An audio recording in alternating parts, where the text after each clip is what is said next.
Tenang saudara-saudara, tenang, santai-santai. Indonesia masih punya potensi lolos ke Piala Dunia baik secara langsung maupun lewat jalur playoff interzone.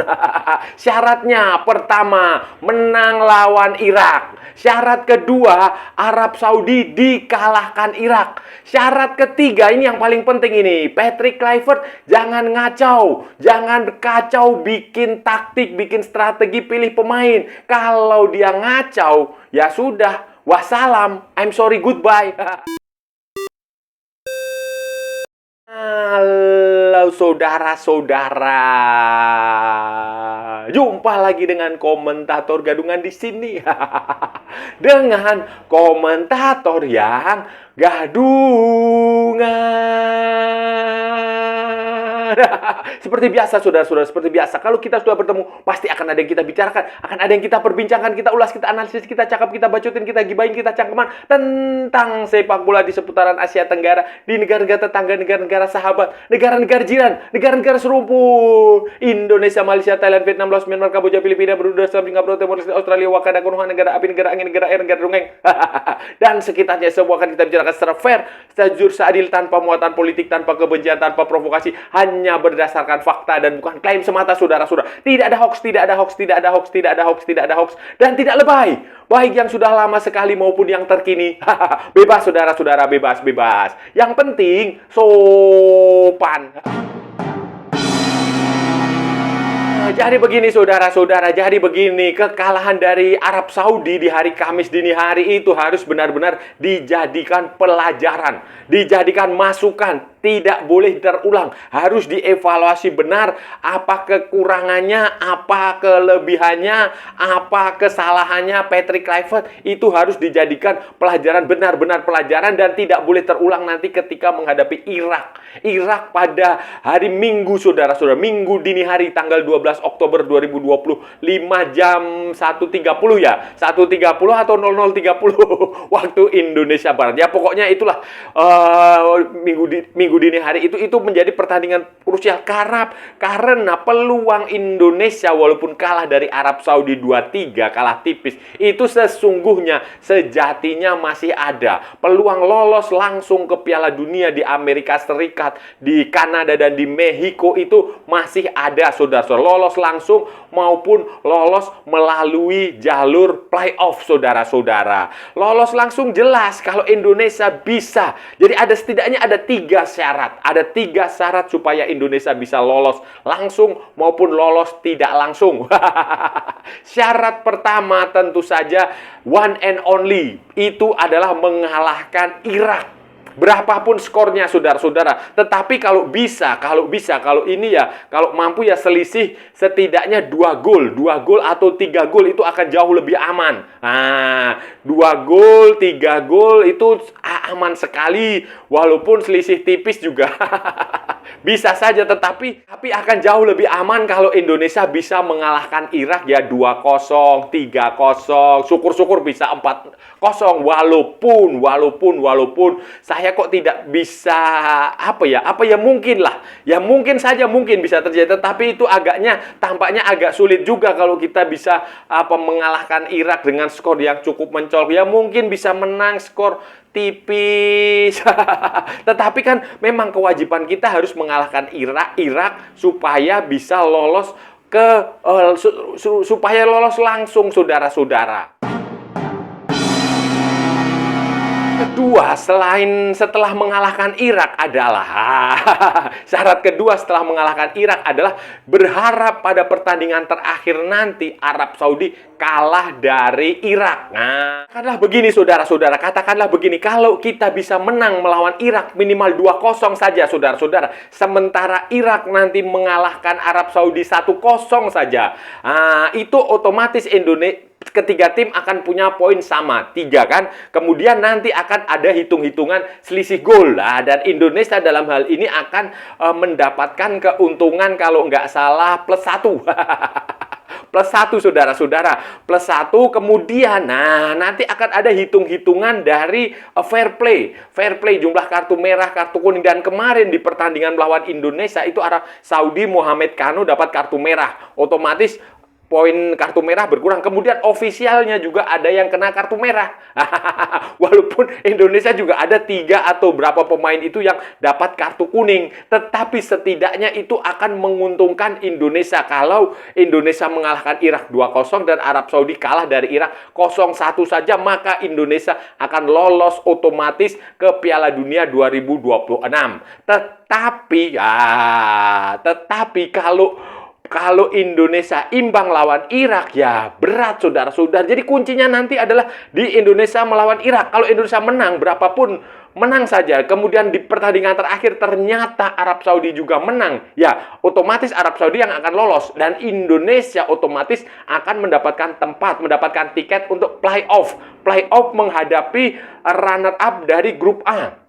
Apakah itu akan diisi Oman? Apakah akan diisi Qatar? Apakah akan diisi Uni Emirat Arab? Kita nggak tahu karena pada pertandingan pertama kemarin Qatar dan Oman bermain imbang, saudara-saudara. Dan nanti setelah ini Oman di hari yang sama dengan Indonesia melawan Irak, itu Oman akan menghadapi Uni Emirat Arab. Jadi peluang skenario syarat pertama, syarat kedua itu harus terpenuhi.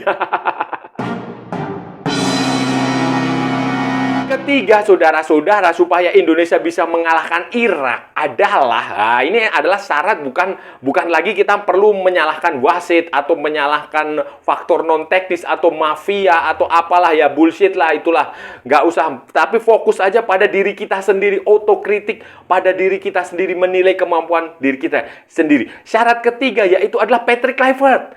Asalkan Patrick Kluivert itu jangan ngaco. Kalau dia ngaco, waduh, berat, saudara-saudara. Ngaco dalam hal taktik, dalam hal strategi, dalam hal pemilihan pemain.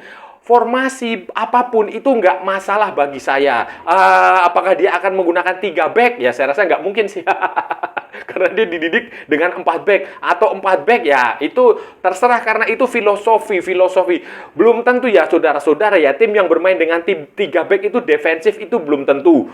Tim yang bermain dengan 4 back agresif itu juga belum tentu. Itu semua tergantung mindset, tergantung cara filosofi permainan. Anda ingat dulu Jose Mourinho main pakai 4 back juga, 4-2-3-1, ternyata defensif juga kan. Jadi nggak pengaruh, formasi itu nggak pengaruh. Yang paling pengaruh adalah taktik apa yang dia gunakan, strategi apa yang dia mainkan, kemudian siapa pemain-pemain yang dipilih. Kalau Anda kayak kemarin milih Maklok di situ di tengah, yang terbukti umurnya juga sudah nggak muda lagi, kemudian salah mengantisipasi golnya Saleh, kemudian beberapa kali pergerakan dia juga terlambat, itu ya kacau. David Beckham taruh di depan, di sayap, nggak bisa ngapa-ngapain, cuma lari, kehilangan bola, ngejar bola nggak dapat, itu juga kacau. Kemudian Jakob Sayuri ditaruh di kanan, itu juga kacau. Dia iseng narik bajunya pemain Arab Saudi. Harusnya kan yang di kanan itu adalah Kevin Dick. Sementara Rizky Ridho biarkan bermain dengan Jay Itzes di tengah sebagai duet back tengah itu yang sangat bagus. Jadi itu asalkan nggak ngaco, syarat ketiga terpenuhi, saya rasa Indonesia akan bisa mengalahkan Irak, saudara-saudara. Tahu kondisinya Calvin Verdong itu nanti seperti apa. Kalau Calvin Verdong masih cedera, ya Dean James tetap saja dikasih kesempatan main atau Sen Patinama. Sen Patinama dipanggil nggak ya? Ya, itu kasih kesempatan Sen Patinama, itu juga waktu di Buriram dia juga main bagus di situ. Kemudian Sandy Walsh juga ada main bagus di Buriram. Kemudian Justin Hubner itu juga bisa dimainkan. Kalau dia nggak di back, bisa taruh di tengah sebagai gelandang bertahan. Karena ini pertandingan melawan Irak. Irak ini, saudara-saudara, Anda harus punya pemain-pemain yang punya karakter keras. Jadi press. Karena Irak ini itu pemainnya cepat. Mereka punya pemain cepat, kemudian powernya bagus, saudara-saudara. Power bagus, dan mereka tidak sungkan, tidak segan untuk bermain kasar. Pertandingan Kings Cup bulan September kemarin membuktikan bahwa Thailand sempat kerepotan ketika berhadapan dengan Irak. Irak mainnya keras, bahkan cenderung kasar. Nah, ini juga harus dihadapi dengan pemain-pemain yang kita punya karakter itu. Misalnya si Justin Hubner. Justin Hubner itu taruh di situlah. kalau menurut saya taruh di tengah, di sebagai gelandang bertahan. Apakah dia akan berkolaborasi dengan Joy Pelupesi atau Tom Hai, bisa di situ. Kemudian Rizky Ridho taruh di belakang, duet dengan Jay Itzes, itu cocok sekali, saudara. Sudah kompak di situ supaya Martin Paes nggak kerja keras sendirian. Nah, baru Kevin Dick di kanan, kemudian di kiri tergantung apakah Calvin Verdong sembuh atau tidak. Kalau Calvin Verdong belum sembuh ya kasih ke Dean James, saudara-saudara. Sementara di depan saya harap itu Ole Romney sudah bisa masuk ke starting line up, karena Ole Romney ini, saudara-saudara, ini penyerang tipe kayak Inzaghi, Filippo Inzaghi. Kalau dapat bola dia akan refleksnya bagus, nalurinya bagus. Kemudian di kanan di kiri dia bisa Dan James agak sedikit digeser ke depan, bisa juga diberi kesempatan kepada Eliano Reinders, bisa juga si Jonathan. Jonathan itu kemarin waktu melawan Arab Saudi itu terlihat kurang maksimal karena posisinya membingungkan. Dia ditaruh sebagai false nine di tengah, tetapi dia lebih banyak bergerak ke kanan, bergerak ke kiri bersama dengan Ragnar Uratmangun juga bisa dimainkan di situ. Yang penting jangan mainkan Beckham, jangan mainkan si Jakob lagi, jangan mainkan McLeod.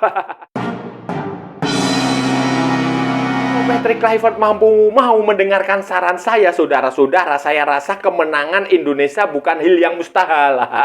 Bukan istilah mustahil. Karena yang penting itu kita menang dulu lawan Irak. Berapapun skornya, baru nanti kita lihat hasil Arab Saudi melawan Irak. Kalau Arab Saudi lawan Irak imbang atau Arab Saudi yang menang, ya kan sudah otomatis dengan 3 poin kita sudah cukup untuk bisa lolos melalui fase playoff, saudara-saudara. Ya, kita lihat saja, kalaupun nanti Arab Saudi juga kalah lawan Irak, kan nanti akan ada hitung-hitungan poin itu. Yang penting kita menang dulu melawan Irak, karena Irak ini punya beberapa pemain yang menurut saya cukup bahaya, saudara-saudara. Si Ayman Hussein itu striker. Dia sudah mencetak 32 gol dari 89 pertandingan internasional Irak. Usianya 29 tahun. Kemudian ada lagi si Muhammad Ali, dia sudah mencetak 24 gol dari 60 pertandingan. Dan ini pemain-pemain Irak ini senior semua, saudara-saudara. Mayoritas senior walaupun usianya juga beragam. Di bawah 30-an. Nah, mereka di bawah 30-an, saudara-saudara. Di bawah 30-an. Hanya ada beberapa saja yang usianya di atas 30. Itu pun paling 2-3 pemain. Selebihnya ya 22, 25, 26, 29, 23. Dan ini sedang berada dalam fase puncak karir pemain itu di usia-usia segitu itu cukup bagus. Walaupun juga performanya, penampilan mereka juga bagus. Misalnya ada lagi yang pemain dari Persib itu Frans Putros. Frans Putros itu juga pemain yang cukup berbahaya. Dan ada banyak sekali yang cara main mereka itu lebih mirip dengan apa yang ditunjukkan oleh Arab Saudi kemarin. Tetapi mereka jauh lebih keras. Jauh lebih jadi sak gitu loh, saudara-saudara. Pokoknya begitu dapat bola lawan langsung press. Nah, itu akan dilakukan Irak sejak di kotak penalti Indonesia. Saudara-saudara, terakhir untuk memenangkan pertandingan ini Indonesia nggak usah berusaha untuk ball possession. Saya selalu mengatakan itu berkali-kali. Kita nggak usah berusaha untuk ball possession, kita nggak usah berusaha untuk mengendalikan permainan. Tetapi kita bertahan saja yang disiplin. Kita sabar, kita menunggu saja. Menunggu, nggak usah kita punya inisiatif menyerang. Karena kita punya kelebihan pemain-pemain yang cepat sebenarnya. Meliano Jonathan, kemudian Ole Romney itu pemainnya cepat. Eliano Reinders itu juga. Kevin Dick itu kalau di sayap dia punya crossing yang cukup bagus, punya manuver pergerakan yang cukup bagus. Itu saja dimanfaatkan. Jadi nggak usah terlalu mendikte bola, karena kita nggak punya pemain seperti Xavi Hernandez, Andres Iniesta, Sergio Busquets. Atau siapa lagi? Xabi Alonso. Nggak punya pemain-pemain kayak begitu. Kalau kita punya pemain-pemain kayak begitu, ya kita main ball possession aja. Ball possession, tiki-taka, bagi bola, main sabar gini, itu oke. Tapi kita nggak punya. Kita punyanya Meliano Jonathan, Eliano Reinders, Tom Hai, Justin Hubner, Kevin, kayak begitu. Jadi sabar saja dulu, bertahan dulu yang rapi, yang rapat, hindari kesalahan, jangan terpancing emosi. Kemudian kalau ada celah lakukan serangan balik cepat, serangan balik yang efektif. Jangan terlalu banyak mendribble bola, jangan terlalu banyak menggiring bola. Dan saya rasa pemain itu sudah paham, tinggal itu adalah instruksi pelatihnya itu bagaimana. Apakah pelatihnya tetap menyuruh pemain itu untuk keep the ball, pegang bola selama-lamanya, atau suruh pemain itu mengalirkan bola. Itu terserah pelatihnya, karena pemain itu sudah pasti tahu. Dia sudah tahu apa yang dilakukan, tinggal instruksi pelatihnya seperti apa. Jadi faktor Patrick Kluivert di sini akan memegang peranan yang amat sangat vital, saudara-saudara.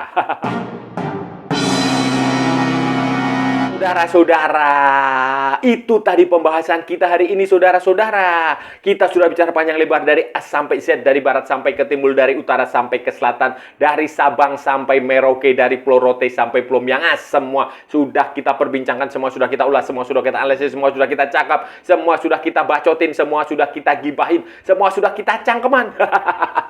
Hari ini tadi, saudara-saudara, hari ini tadi kita bicara tentang peluang tim nasional Indonesia di pertandingan terakhir, pertandingan kedua nanti di hari Minggu dini hari, saudara-saudara, pukul 12:30 atau 1:30 dini hari lah. Saudara-saudara, itu Minggu dini hari, peluang Indonesia menghadapi Irak. Indonesia, saudara-saudara, Indonesia akan menghadapi setelah kekalahan dari Arab Saudi, maka mau tidak mau Indonesia harus wajib hukumnya mengalahkan Irak.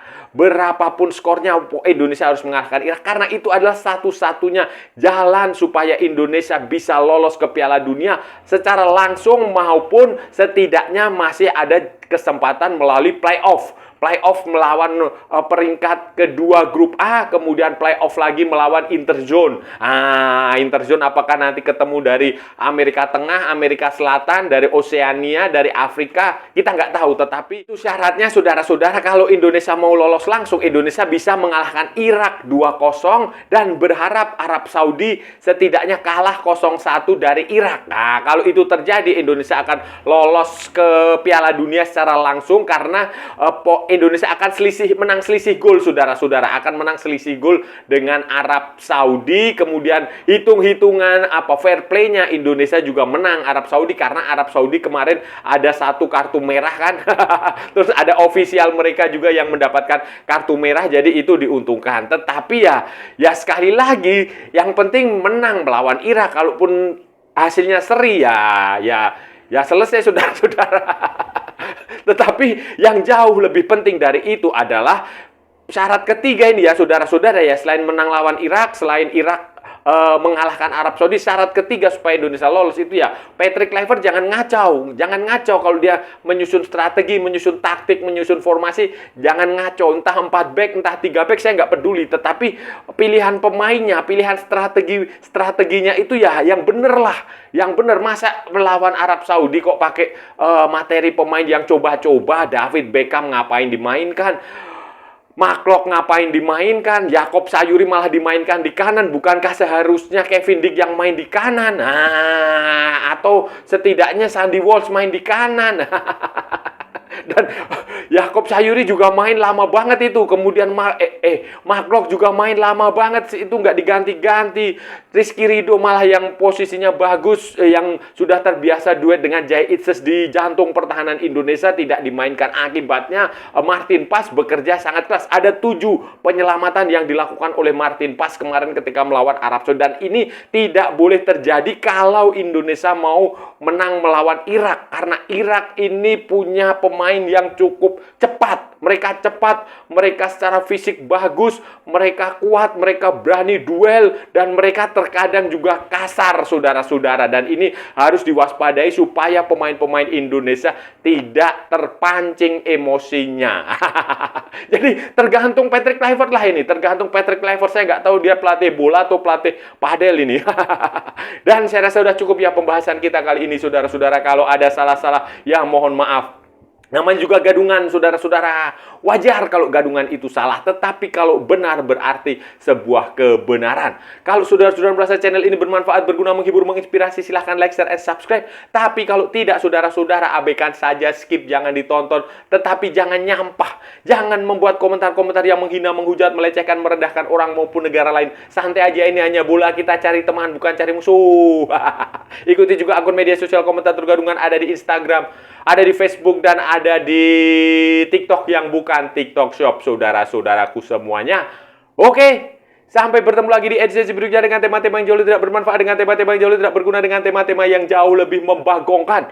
Salam olahraga dan merdeka!